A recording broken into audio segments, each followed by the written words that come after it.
You know, Kid Cudi's playing a big role in this case. You know what? The Kid Cudi story is a big, big piece because I personally found it interesting how she separated her relationship with Sean from the freak offs, because that's something that you really have to think about, right? If she's no longer in a relationship with him, why is she having a freak off? This was her job.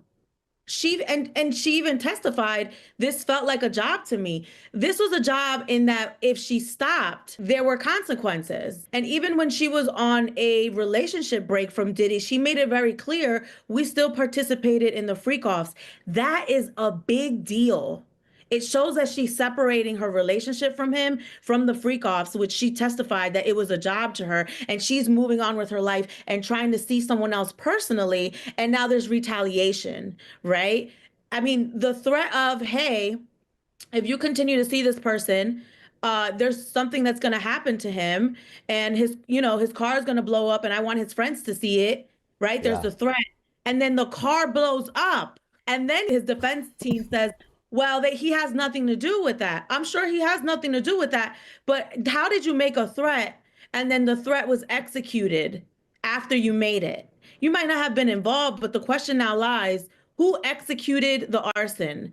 Who executed the car being blown up? Kid Cudi's testimony is going to be crucial because I also think it's a very important part in the dynamic of Cassie and Diddy, where she's starting to kind of pull away from him, and she wants to see other people. And there's this thing where he's pulling her back with the force and the threats, and it really contributes to the prosecution's case here.